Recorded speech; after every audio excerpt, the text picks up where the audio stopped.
بسم اللہ الرحمن الرحیم۔ السلام علیکم۔ میری 10 سالہ بیٹی اسکول سے واپس آ کر رونے لگتی اور کہتی کہ ٹیچر کہتی ہیں کہ تمہارے بچے کو کون سا مہینہ چل رہا ہے۔ گھبرا کر میں ڈاکٹر کے پاس چلی گئی۔ ڈاکٹر نے الٹرا ساؤنڈ کیا تو میری جان نکل گئی۔ میری بیٹی کے پیٹ میں میری بیٹی پیدا ہوئی تو مجھ میں کچھ ایسی پیچیدگیاں ہو گئیں کہ ڈاکٹر نے کہا کہ میں دوبارہ ماں نہیں بن سکتی۔ یہ بات سن کر شوہر نے اسی وقت مجھے طلاق دے دی اور کہا کہ تم بیٹا پیدا نہیں کر سکتی ہو اور مجھے بیٹی نہیں چاہیے، بیٹا چاہیے۔ میری صرف ایک بوڑھی ماں تھی اور میں چھوٹی سی بچی کو ہاسپٹل سے لے کر اپنی ماں کے گھر آ گئی اور زاروں قطار رونے لگی۔ میں سوچ رہی تھی کہ اگر میرے شوہر کو بیٹا چاہیے تھا تو وہ بھلے دوسری شادی کر لیتا، لیکن مجھے طلاق دینے کی ضرورت کیا تھی؟ میں عزت سے اس کے گھر رہ لیتی اور اس کو دوسری بیوی کو بھی برداشت کر لیتی، کیونکہ میرا گھر آگے پیچھے کوئی بھی نہیں تھا، صرف ایک بوڑھی ماں تھی جس کی زندگی کا کوئی بھروسہ نہیں تھا۔ میں چاہتی تھی کہ میری بیٹی کو اس کے باپ کی شفقت ملے، وہ اپنے باپ کے سائے میں پلے تاکہ دنیا کی بری نظر سے بچی رہے، لیکن میرے شوہر نے تو یہ حق بھی میری بچی سے چھین لیا تھا اور میرے سر پر تو آسمان گر گیا یہ سوچ کر کہ اب میرا اور میری بچی کا کیا ہوگا۔ پھر مجھے لگا کہ شاید میرا شوہر بیٹی کی ذمہ داری اٹھانے سے بھاگ رہا ہے، اس لیے اس نے طلاق دی ہے، کیونکہ اگر وہ طلاق نہ دیتا تو اسے بیٹی کی ذمہ داری اٹھانی پڑتی۔ یہ تمام باتیں سن کر میں پریشانی میں مبتلا ہو گئی تھی اور کافی مہینوں تک ڈپریشن میں رہی۔ ایک طرف چھوٹی بیٹی تھی اور دوسری طرف بوڑھی ماں تھی اور تیسری طرف میں ایک اکیلی جان تھی۔ مجبور ہو کر میں نے اپنے سابقہ شوہر کو فون کیا اور بیٹی کا خرچہ مانگا تو اس نے کہا کہ اس کا مجھ سے اور میری بیٹی سے کسی قسم کا کوئی تعلق نہیں ہے اور آئندہ میں اس سے رابطہ نہ کروں۔ پھر ایک دن میری بہت پرانی سہیلی مجھ سے ملنے آئی اور اس نے میری حالت دیکھی تو مجھے کہا کہ دیکھو ذائقہ، اس طرح سے کام نہیں چلے گا، اس طرح سے زندگی کی گاڑی چلانی بہت مشکل ہو جائے گی اگر تم ہمت ہار کر بیٹھ جاؤ گی تو۔ میری سہیلی نے مجھ سے کہا کہ ذائقہ تمہیں ہمت کرنی ہی ہوگی، گھر سے نکلنا ہوگا روزگار کے لیے، ورنہ گھر بیٹھے تو تم ماں بیٹی بھوکی مر جاؤ گی۔ میری سہیلی آمنہ نے مجھے بہت سمجھایا اور میری حوصلہ افزائی کی۔ میں نے اپنی سہیلی سے کہا کہ میں گھر سے باہر نہیں نکل سکتی ہوں، مجھے گھر کے اندر کوئی کام بتاؤ۔ تو میری سہیلی نے مجھ سے کہا کہ تم سلائی کڑھائی تو پہلے سے ہی جانتی ہو، اپنے اسی ہنر کو جاری رکھو۔ آمنہ کی بات پر مجھے یاد آیا کہ شادی سے پہلے میں نے سلائی سینٹر جوائن کیا تھا اور میں بہت اچھے کپڑے سلائی کرتی تھی، لیکن شادی کے بعد میں نے یہ کام چھوڑ دیا تھا کیونکہ میرے شوہر کی نوکری تھی اور میں نے سوچا کہ جب شوہر کما رہا ہے تو مجھے کیا ضرورت ہے سلائی کرنے کی۔ لیکن اللہ کا شکر ہے کہ یہ ہنر میرے پاس تھا اور آج میرے کام آ رہا تھا۔ میں نے فوراً سے سلائی مشین کھولی اور محلے کی عورتوں اور بچوں کے کپڑے سینے لگی۔ اس طرح سے ہم تینوں نفوس کا اس گھر میں گزارا ہو رہا تھا۔ میری طبیعت میں ناشکری نہیں تھی، میں نے بیٹی پر بھی اللہ کا شکر ادا کیا اور سلائی والے کام پر بھی شکر ادا کیا کہ مجھے گھر بیٹھے ہی کام مل گیا ہے اور مجھے گھر سے باہر روزگار کے لیے اب نہیں جانا پڑ رہا۔ زندگی کی گاڑی صحیح چل رہی تھی، میں سارا دن سلائی کرتی تھی اور گھر کے کام بھی کرتی تھی کیونکہ میری ماں بوڑھی تھی اور میری بچی چھوٹی تھی۔ سلائی کا کام بھی بہت زیادہ ہوتا تھا اور گھر میں اور کوئی کام کرنے والی نہیں تھی۔ ان دونوں چیزوں کو سنبھالتے سنبھالتے میں نڈھال ہو رہی تھی۔ میں ساری رات جاگ کر سلائی کرتی تھی کیونکہ یہی ہمارے گھر کا گزر سفر کا ذریعہ تھا۔ لیکن اب اکثر بیمار رہنے لگی تھی۔ میرے کمر میں شدید درد ہوتا تھا کیونکہ بیٹھ کر سلائی کرنے کی وجہ سے کمر درد کرنے لگا تھا۔ وقت تیزی سے گزر رہا تھا اور میری بیٹی 10 سال کی ہو گئی، مگر کچھ روز سے وہ اسکول سے واپس آتی تھی تو بہت پریشان لگتی تھی اور کہتی تھی کہ ٹیچر مجھ سے بول رہی ہیں کہ تمہارے بچے کو کون سا مہینہ چل رہا ہے۔ یہ بات سن کر مجھے شدید غصہ آیا۔ یہ کیسی ٹیچر تھی جو ایک چھوٹی سی بچی کے ساتھ اس قسم کی باتیں کر رہی تھی؟ ٹیچر تو ماں باپ کا دوسرا روپ ہوتے ہیں۔ مجھے اس ٹیچر پر بہت زیادہ غصہ آ رہا تھا۔ میرا دل کر رہا تھا میں اسکول جاؤں اور اس کا منہ نوچ لوں جو میری معصوم بچی کے ذہن میں ایسی باتیں ڈال رہی ہے اور اس سے اس قسم کے سوالات پوچھ رہی تھی۔ ہاں، میں مانتی تھی کہ میری بیٹی کا پیٹ تھوڑا بڑا تھا، لیکن اس کا یہ مطلب نہیں تھا کہ ایک چھوٹی سی بچی کے پیٹ میں کوئی بچہ پل رہا ہو۔ میری بچی 8 سال کی تھی جب اس کا پیٹ ہولے ہولے تھوڑا بڑا ہو رہا تھا، مگر وہ بالکل ہیلدی تھی۔ شاید دوسرے بچوں کے سامنے کھڑے ہو کر وہ کچھ زیادہ ہی ہیلدی لگتی تھی اور اس کا پیٹ بھی کافی بڑا ہوا تھا، لیکن یہ کوئی پریشانی کی بات نہیں تھی۔ اس عمر میں بچوں کا وزن بڑھ جاتا ہے، مگر آج کل روز وہ اسکول سے واپس آتی اور اس بات کی رٹ لگاتی اور روتی رہتی۔ اب مجھے اس کے اسکول میں جانا تھا۔ مجھے شدید غصہ آ رہا تھا۔ مجھے اس ٹیچر سے 2 ٹوک بات کرنی تھی، لیکن اس سے پہلے مجھے اپنے بچے کو ڈاکٹر کے پاس لے کے جانا تھا تاکہ میں اس خبیث اور عورت کو اپنے بچے کی رپورٹ دکھا سکوں کہ میری بچی بالکل ٹھیک ہے، اس کے ساتھ ایسا کوئی بھی مسئلہ نہیں ہے۔ میں اپنی بچی کو لے کے ڈاکٹر کے پاس چلی گئی۔ ہاسپٹل میں بہت زیادہ رش تھا۔ کافی دیر تک ہم لوگ انتظار میں بیٹھے رہے اور جب ہمارا نمبر آیا ہم اندر چلے گئے۔ ڈاکٹر نے میری بیٹی کا الٹرا ساؤنڈ کیا تو میری جان نکل گئی۔ میری بیٹی کے پیٹ میں، مجھے تو اپنی آنکھوں پر یقین نہیں آ رہا تھا۔ میں اپنی آنکھوں سے اپنی بیٹی کا الٹرا ساؤنڈ ہوتے دیکھ رہی تھی اور ڈاکٹر نے جو بات مجھے بتائی وہ سن کر میرے جسم سے بچی کچھ ہی جان بھی نکلتی چلی گئی۔ میں اپنا سر پکڑ کر بیٹھ گئی۔ یہ سب کیا ہو رہا تھا؟ میں سمجھ رہی تھی میری بیٹی ہیلدی ہے تو اس وجہ سے اس کا پیٹ نکلا ہوا ہے، مگر اب جب حقیقت مجھ پر کھلی تھی تو مجھے بہت گہرا صدمہ لگا تھا۔ میں وہیں پر جم کر بیٹھی تھی، مجھ سے اٹھا نہیں جا رہا تھا۔ جب دوسرے مریض کا نمبر آیا مجبوراً مجھے اٹھنا پڑا۔ اپنی بیٹی کا ہاتھ پکڑ کر نہ جانے کس حالت میں رکشہ پکڑ کر گھر آئی۔ گھر آتے ہی میں نے اپنے کمرے کے دروازے کو کنڈی دی اور پھوٹ پھوٹ کر رونے لگی۔ یہ سب کیا ہو رہا تھا؟ مجھے کچھ سمجھ نہیں آ رہا تھا۔ میری بیٹی کے علاوہ میرا اس دنیا میں کوئی بھی نہیں تھا۔ میری بیٹی میرا سب کچھ تھی۔ میں نے اپنی ساری زندگی اپنی بیٹی کے نام کر دی تھی۔ میں نے دوبارہ شادی بھی نہیں کی تھی، مگر اب وہی بیٹی۔ اگلے روز میں اپنی بیٹی کے ساتھ اس کے اسکول چلی گئی اور میں نے پرنسپل سے کہا کہ مجھے میری بیٹی کی کلاس ٹیچر سے ملنا ہے۔ پرنسپل نے کلاس ٹیچر کو بلایا تو اسے دیکھ کر میں حیران رہ گئی۔ مجھ سے کچھ بولا ہی نہیں گیا۔ میں نہیں جانتی تھی کہ میری بیٹی کی کلاس ٹیچر یہ عورت ہے، مگر وہ میرے سامنے نڈر ہو کر میری طرف دیکھ رہی تھی۔ شاید وہ پہلے سے جانتی تھی کہ سیمی میری بیٹی ہے۔ شاید وہ میری نفرت سے بھی میری بچی کو بول رہی تھی۔ میں نے اسے کہا کہ مجھے تم سے اکیلے میں کچھ بات کرنی ہے، مگر اس نے کہا کہ میری کلاس کا ٹائم ہو رہا ہے۔ ایسا بول کر وہ چلی گئی اور میرا ذہن کہیں پیچھے ماضی میں چلا گیا، جہاں میں اپنے والدین کے ساتھ رہتی تھی۔ ہم لوگ غریب تھے۔ میرے ابو کی ایک دکان تھی، وہ سارا دن اس دکان پر بیٹھے رہتے تھے۔ میں جب چھوٹی تھی تو ابو کے ساتھ دکان جایا کرتی تھی، مجھے وہاں پر بہت مزہ آتا تھا۔ مگر جب میں بڑی ہو گئی تو ابو نے میری دکان جانے پر پابندی لگا دی اور میں گھر میں امی کے ساتھ بیٹھی رہتی تھی۔ میں اپنے والدین کی اکلوتی اولاد تھی۔ میرے بعد ان کی کوئی اور اولاد نہیں ہوئی، اس لیے مجھے اپنے والدین سے بھرپور پیار ملا تھا۔ مانا کہ ہم غریب تھے مگر پیار محبت کے معاملے میں بہت امیر تھے۔ ہم سب ایک دوسرے سے بہت پیار کرتے تھے۔ ہم نے زیادہ خواہشیں نہیں پالی تھیں، اس لیے ہم پرسکون زندگی گزار رہے تھے۔ وقت پر لگا کر اڑ گیا، میرے اتنے رشتے آنے لگے۔ میں بہت خوبصورت تھی، اس لیے میرے لیے بہت رشتے آتے تھے، لیکن میرے ابا بہت سوچ سمجھ کر میری شادی کرنا چاہتے تھے۔ ان کو پیسے والا گھر نہیں بلکہ پیار محبت کرنے والا گھر چاہیے تھا، جو ان کی اکلوتی بیٹی کو پیار محبت سے رکھے۔ ایسے میں میرے لیے اسجد کا رشتہ آیا۔ اسجد ابا کو بہت اچھا لگا تھا، ان کی فیملی بھی بہت اچھی تھی اور امی ابا اس رشتے پر راضی ہو گئے اور ابا نے مجھ سے میری مرضی پوچھی۔ میں نے ان سے کہا کہ جو آپ کو بہتر لگے۔ در حقیقت اسجد مجھے پہلی نظر میں بہت اچھا لگا تھا اور میری شدید خواہش تھی کہ میری شادی اس سے ہی ہو۔ میرے ماں باپ شاید میری خواہش بھانپ گئے تھے، اس لیے انہوں نے اس کو ہاں کر دیا۔ ہماری شادی کی تیاریاں ہونے لگی۔ میں نے اماں ابا کی اکلوتی بیٹی تھی، اس لیے وہ مجھے بہت کچھ دینا چاہتے تھے۔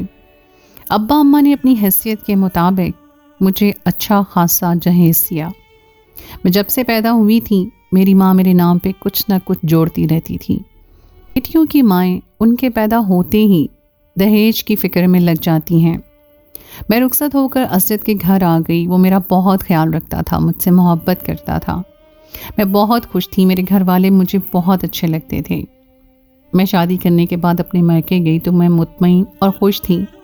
میرے والدین بھی بہت خوش ہوئے۔ میری شادی ایک اچھے گھر میں ہوئی تھی جہاں پر سب لوگ بہت اچھے تھے۔ میری شادی کو بھی 6 ماہ نہیں گزرے تھے کہ ابا کو ہارٹ اٹیک ہوا اور وہ اچانک ہمیں اکیلا چھوڑ کر چلے گئے۔ یہ صدمہ ہمارے لیے بہت بڑا تھا۔ ابا کی موت کے بعد میں بالکل ٹوٹ کر رہ گئی۔ مجھے نئے سرے سے پریشانیوں نے گھیر لیا تھا۔ مجھے ہر وقت اماں کی ٹینشن ہوتی تھی۔ ابا کے جانے کے بعد 1 مہینے میں اماں کے ساتھ میں رہی۔ ابا تھے تو مجھے اتنی زیادہ فکر نہیں ہوتی تھی، لیکن اب میں امی کے بارے میں بہت پریشان رہتی تھی۔ وہ دونوں ہی ایک دوسرے کا سہارا تھے، لیکن اب امی بالکل تنہا ہو کے رہ گئی تھیں۔ میرا دل کرتا تھا میں اپنی ماں کو اپنے ساتھ ہی گھر پہ لے چلوں، لیکن میری ماں کسی صورت اپنا گھر چھوڑنے کے لیے تیار ہی نہیں تھی۔ میں کچھ دن مزید ماں کے ساتھ رہنا چاہتی تھی، لیکن اسجد مجھے لینے آ گیا اور مجھے کہا کہ تم گھر چلو، کب تک یہاں پر رہو گی؟ میرا دل دکھ سا گیا، مگر کہہ تو اسجد سچ رہا تھا۔ میں کتنے دن یہاں پہ رہتی؟ اب میری شادی ہو گئی تھی، میرا بھرا پورا سسرال تھا، میرا شوہر تھا، میں اماں کے ساتھ تو نہیں رہ سکتی تھی۔ وقت تیزی سے گزر رہا تھا جب میں امید سے ہوئی۔ میرا شوہر اور میری ساس کو بیٹے کی بہت زیادہ خواہش تھی۔ وہ لوگ میرا بہت زیادہ خیال رکھتے تھے اور میں خود کو دنیا کی خوش قسمت ترین عورت سمجھتی تھی، مگر مجھے معلوم نہیں تھا کہ آگے چل کے کیا ہونے والا ہے۔ حالات کبھی ایک جیسے نہیں رہتے۔ ایک دن میں نے خوبصورت بیٹی کو جنم دیا۔ میرا شوہر میری ساس مایوس ہو گئے، لیکن ان کو تو بیٹا چاہیے تھا، مگر مجھے بیٹے اور بیٹی سے کوئی غرض نہیں تھا۔ مجھے بس اولاد چاہیے تھی جو مجھے بیٹی کی صورت میں مل گئی تھی۔ میں اپنی بیٹی کو پا کر بہت زیادہ خوش تھی۔ وہ بہت خوبصورت اور پیاری تھی، مگر ڈاکٹر نے جو بات بتائی وہ سن کر میرے پیروں تلے سے زمین نکل گئی۔ ڈاکٹر نے کہا کہ ڈیلیوری کے دوران کچھ ایسی پیچیدگیاں ہو گئیں جس کی وجہ سے سائقہ دوبارہ کبھی ماں نہیں بن سکتی۔ یہ سن کر میری ساس اور میرا شوہر صدمے میں آ گئے۔ ہم لوگ بچی کو لے کر گھر واپس آ گئے، لیکن گھر میں بالکل سناٹا اور خاموشی چھائی ہوئی تھی۔ میری بیٹی کا کسی نے دل سے استقبال نہیں کیا تھا۔ میرے شوہر اور میری ساس کو اس بات کا غم تھا کہ میں دوبارہ ماں نہیں بن سکتی تھی اور ان کو بیٹا نہیں دے سکتی تھی۔ میری بیٹی جب 2 سال کی ہوئی تو میری ساس اور میرے شوہر نے مجھے گھر سے نکال دیا اور مجھے طلاق دے دی، اور میرے شوہر نے دوسری شادی کر لی۔ یہ غم میرے لیے بہت بڑا تھا۔ میں ہر وقت روتی رہتی تھی۔ میں اپنی ماں کے پاس آ گئی۔ میری حالت ایسی نہیں تھی کہ میں اپنی بیٹی کی دیکھ بھال کر سکتی۔ میری بوڑھی ماں بیچاری سارا دن میری بیٹی کو دیکھتی، اس کا خیال رکھتی اور ساتھ ساتھ مجھے بھی سمجھاتی، میرا خیال رکھتی، مجھے دلاسے دیتی تھی، حوصلہ دیتی تھی، لیکن میرے تو جیسے دنیا ہی اجڑ گئی تھی۔ میرا جرم صرف اتنا تھا کہ میں دوبارہ ماں نہیں بن سکتی تھی، لیکن اس میں میرا کوئی قصور نہیں تھا۔ مجھے سب سے زیادہ دکھ اس بات کا تھا کہ میرے شوہر نے مجھے طلاق دے دی تھی۔ وہ دوسری شادی شوق سے کرتا، لیکن میری بیٹی کے سر سے باپ کا سایہ تو نہ چھینتا۔ میں اپنی معصوم بیٹی کو دیکھ کر روتی رہتی تھی۔ اس کو معلوم نہیں تھا کہ پیدا ہوتے ہی اس کے سر سے اس کے باپ کا سایہ چھن گیا ہے۔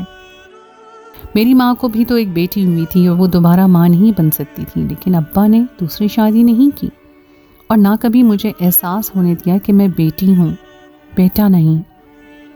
ایک روز میری بیٹی بہت بیمار تھی۔ میں اپنے شوہر کے گھر پر گئی اور اسے کہا کہ تمہاری بیٹی بہت زیادہ بیمار ہے، اس کے علاج کے لیے پیسے دو، اس کو ڈاکٹر کو دکھاؤ۔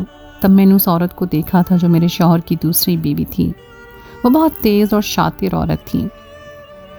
اس نے اسجد کو بھڑکایا اور اسے پیسے دینے سے منع کیا۔ اسجد اس کے اشاروں پہ چلتا تھا، جیسے وہ بولتی تھی وہ ویسا کرتا تھا۔ اسجد نے اور اس کی بیوی نے مجھے دھکے دے کر گھر سے نکال دیا اور میں روتی ہوئی اپنے گھر واپس آ گئی۔ میرے پاس کچھ نہیں تھا۔ میری بیٹی کی طبیعت بگڑتی جا رہی تھی اور مجھے بہت زیادہ خوف آ رہا تھا۔ میں ڈر رہی تھی کہ اگر میری بیٹی کو کچھ ہو گیا تو میں کیا کروں گی، کیونکہ یہ میری ایک اکلوتی ہی اولاد تھی۔ اس کے بعد میں ماں بھی نہیں بن سکتی تھی۔ میرے شوہر نے مجھے طلاق دے دی تھی، بس میری بیٹی ہی میرا سہارا تھی اور یہی میری دنیا تھی۔ تب مجھے یاد آیا کہ میرے پاس ایک سونے کی انگوٹھی پڑی ہوئی ہے۔ میں نے وہ انگوٹھی بیچ دی اور اپنی بیٹی کا علاج کروایا۔ میری دوست آمنہ نے مجھے سلائی کرنے کا مشورہ دیا. میں اس کی بہت مشکور تھی کیونکہ اب میں سلائی کرنے لگی تھی اور میرے گھر کا گزر سفر چل رہا تھا. میری بیٹی اور میری ماں ہم لوگ پیٹ بھر کے کھانا کھاتے تھے اور ہمارے لیے یہی بہت تھا. ابا کے جانے کے بعد دکان ویسے ہی بند تھی کیونکہ کوئی بھروسہ قابل نہیں تھا جس کو ہم دکان دیتے اور وہ ایمانداری سے دکان چلاتا. ابا کے سارے رشتہ دار اس آس میں تھے کہ وہ اماں کے گھر اور دکان کو ہڑپ کر لیں اور اس پہ قبضہ کر لیں کیونکہ ابا کا کوئی بیٹا نہیں تھا. مگر جب سے میں ابا کی دہلیز پر آ کر بیٹھ گئی تھی تب سب کو چپ لگ گئی تھی. ہماری زندگی پھر سے معمول پر آ رہی تھی. جب میری بیٹی اسکول سے روتی ہوئی آتی تھی اور بولتی تھی کہ ٹیچر نے مجھے کہا ہے کہ تمہارے پیٹ میں جو بچہ ہے اس کو کون سا مہینہ چل رہا ہے. یہ بات سن کر مجھے شدید غصہ تھا اور میں اپنی بیٹی کا الٹرا ساؤنڈ کروایا تو یہ بات میرے لیے کسی قیامت سے کم نہیں تھی. ڈاکٹر نے کہا کہ میری بیٹی کے پیٹ میں غدود ہے جو اس کی عمر کے ساتھ ساتھ ہولے ہولے بڑھتی جا رہی ہے اور ہمیں جلد از جلد اس کو نکالنا ہوگا ورنہ اس کی جان کو خطرہ ہوگا. یہ سن کر میں بہت زیادہ پریشان ہو گئی. میری بیٹی اور ماں کے علاوہ میرا اس دنیا میں کوئی نہیں تھا. ڈاکٹر نے جلد از جلد آپریشن کے لیے کہا تھا. میں بہت پریشان تھی. میرے پاس اتنے پیسے نہیں تھے میں اپنی بیٹی کا آپریشن کرواتی کیونکہ میں سلائی کر کے جو پیسے کماتی تھی وہ ہمارے پیٹ میں ہی پورے پڑتے تھے. اگلے روز میں اپنی بیٹی کے اسکول گئی تو مجھے دیکھ کر شدید حیرت ہوئی. میرے شوہر کی دوسری بیوی اس اسکول میں ٹیچر تھی اور وہ میری بیٹی کو جانتی تھی. اسی لیے وہ میری بیٹی کو پریشان کرنے کے لیے ایسی باتیں بول رہی تھی اور اسے پتا تھا کہ میری بیٹی گھر آ کر مجھ سے یہ باتیں کرے گی. وہ ہم ماں بیٹی کو پاگل بنانا چاہتی تھی. وہ بہت شاطر اور کمینی عورت تھی. جب میں نے اس سے بات کرنی چاہی تو اس نے مجھ سے بات کرنا بھی گوارا نہیں کیا اور کلاس روم میں چلی گئی. اب مجھے اپنی بیٹی کے علاج کی ٹینشن تھی اور اس عورت کی باتیں سارا دن میرے دماغ میں پھرتی تھیں. ایک روز میں اپنے شوہر کے آفس چلی گئی تاکہ میں اس کو اس کی بیوی کی کہیں ہوئی باتیں بتا سکوں. جب میں اپنے سابقہ شوہر سے ملی اور میں نے اس کو ساری حقیقت بتا دی کہ تمہاری بیوی اس طرح میری بیٹی کو پریشان کر رہی ہے اور اس کی باتوں سے میں ڈپریشن کا شکار ہو گئی ہوں. اپنی بیوی کی باتیں سن کر میرا شوہر شرمندہ ہو گیا. اس نے کہا میں تم سے بہت شرمندہ ہوں اور میں بہت پچھتا رہا ہوں کہ میں نے تم کو طلاق دی اور اس عورت سے شادی کی. اس نے میری زندگی جہنم بنا دی ہے. اس نے مجھے اولاد نرینہ کی نعمت سے تو نوازا لیکن اس نے میری زندگی کو عذاب بنا کر رکھا ہوا ہے.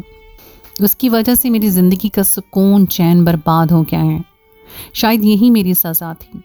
میں نے بیٹی جیسی رحمت کی قدر نہیں کی اور اس کو تمہیں طلاق دے دی اور اپنے رب کو ناراض کیا. میری اپنی بیٹی سے ملنے کا بہت دل کرتا ہے. کافی بار میں تمہارے گھر کے دروازے سے لوٹ کر چلا گیا کیونکہ میں شرمندہ تھا. میں کس منہ سے تمہارے پاس آتا اور اپنی بیٹی سے ملتا. میں نے 10 سالوں سے اسے پوچھا تک نہیں. اب مجھے اس سے ملتے ہوئے بھی شرم آتی ہے. میں نے اپنے شوہر سے کہا کہ اپنی بیٹی سے تم مل سکتے ہو کیونکہ میں چاہتی ہوں کہ اس کے باپ کا سایہ اس کے سر پر سلامت رہے اور تم اس سے ملتے جلتے رہو. تم سے مل کر اس کو تحفظ کا احساس ہوگا اور دنیا میں اسے بے آسرا نہیں سمجھے گی. تب میں نے اپنے شوہر کو اپنی بیٹی کی رپورٹس دکھائیں اور اس کو کہا کہ میں بہت پریشان ہوں. ڈاکٹر نے فوراً آپریشن کہا ہے. میری بیٹی کی رپورٹس دیکھ کر میری باتیں سن کر اس کا باپ بہت پریشان ہو گیا اور اس نے کہا کہ تم فکر مت کرو, میں ڈاکٹر سے ملتا ہوں اور میں سارے آپریشن کے اخراجات خود اٹھاؤں گا کیونکہ یہ میرا فرض ہے. مانا کہ مجھ سے کوتاہی ہوئی ہے. اتنے عرصے سے میں اپنے فرض سے غافل رہا لیکن اب میں اپنی بیوی سے نہیں ڈروں گا. وہ ایک ذہنی مریض ہے, سائیکو عورت ہے. وہ ہر وقت مجھے تانے دیتی رہتی ہے کہ تم اپنی پہلی بیوی سے محبت کرتے تھے اور تم اس کو یاد کرتے ہو. ایسی باتیں کر کر کے وہ مجھے بالکل پاگل کر دیتی ہے. اس کے بچے بھی اس سے پریشان رہنے لگے ہیں. میں نے اس کو مشورہ دیا کہ تم اسکول میں نوکری کرو. میں نے سوچا ہو سکتا ہے اس بہانے اس کا دھیان بٹے اور وہ صحیح ہو جائے, لیکن مجھے معلوم نہیں تھا کہ وہ ایسی حرکتیں کرے گی. ایسے لوگ احساس کمتری کا شکار ہوتے ہیں. نہ خود خوش رہتے ہیں نہ دوسروں کو خوش رہنے دیتے ہیں. اپنی بیٹی کے باپ سے مل کر میں کچھ حد تک مطمئن ہو گئی تھی. اگلے دن ہم دونوں ڈاکٹر کے پاس چلے گئے اور ڈاکٹر سے کہا کہ آپریشن کی ساری تیاری کریں. میری بیٹی کے باپ نے اس کے آپریشن کے سارے اخراجات اٹھائے اور اللہ کے کرم سے میری بیٹی کا آپریشن خیریت سے ہو گیا. وہ بالکل صحت یاب ہو گئی۔ وہ اپنے باپ سے مل کر بہت زیادہ خوش ہوئی۔ اس کا باپ ہر روز اس سے ملنے آتا تھا۔ اپنی بیٹی کو خوش اور صحت یاب دیکھ کر میں مطمئن ہو گئی۔ اپنے شوہر کی آنکھوں میں نے پچھتاوا دیکھا تھا، لیکن اس نے مجھے طلاق دے کر واپسی کے سارے دروازے بند کر دیے تھے۔ اس نے مجھ سے دوبارہ نکاح کی خواہش ظاہر کی، مگر میں حلالہ کرنے کے حق میں نہیں تھی۔ میں اس تکلیف دہ مرحلے سے نہیں گزر سکتی تھی۔ میں اپنی بیٹی کے لیے بہت خوش تھی۔ میرے نصیب میں جو لکھا تھا سو لکھا تھا، لیکن میں چاہتی تھی میری بیٹی کو اس کے باپ کا پیار ملے، اس کو تحفظ کا احساس ہو۔ جو لوگ دوسروں کے ساتھ برا کرتے ہیں اور ہر وقت برا سوچتے رہتے ہیں، دراصل وہ دوسروں کا نہیں اپنا برا کر رہے ہوتے ہیں۔ حسد کی آگ میں جل جل کے وہ اپنی زندگی تباہ کر لیتے ہیں۔ جس طرح میری سوتن نے میری بیٹی اور میرا برا چاہا، لیکن دنیا میں ہی اس کو مکافات عمل ملا۔ اس کا شوہر اور اس کے بچے اس سے بیزار تھے۔ اس کی جھگڑالو طبیعت کی وجہ سے کوئی اس سے بات کرنا بھی پسند نہیں کرتا تھا۔ اس نے اپنے رویے سے اپنے شوہر اور بچوں کو مایوس کیا تھا۔ میں بے قصور ہو کے بھی مجرم ٹھہری تھی۔ اب میرا شوہر مجھے طلاق دے کر بہت پچھتا رہا تھا۔ شاید اس کے لیے یہی سزا لکھ دی گئی تھی کہ ساری عمر اس کو انہی پچھتاووں میں رہنا پڑے، کیونکہ اس نے اپنی بیٹی رحمت سے منہ موڑا تھا۔ اللہ تعالیٰ کی رحمت سے اس نے منہ موڑ لیا۔ اب اس کو زندگی میں چین اور سکون بالکل نہیں تھا۔ میں کسی کا بھی برا نہیں چاہتی تھی۔ میرا اللہ تعالیٰ گواہ ہے، میں ہمیشہ صابر اور شاکر رہی۔ اس کہانی سے ہمیں یہ سبق ملتا ہے کہ ہمیں سوچ سمجھ کر فیصلے کرنے چاہیے، خاص کر طلاق جیسا فیصلہ جو بہت حساس ہوتا ہے، جس کو اللہ تعالیٰ نے بھی ناپسند قرار دیا ہے۔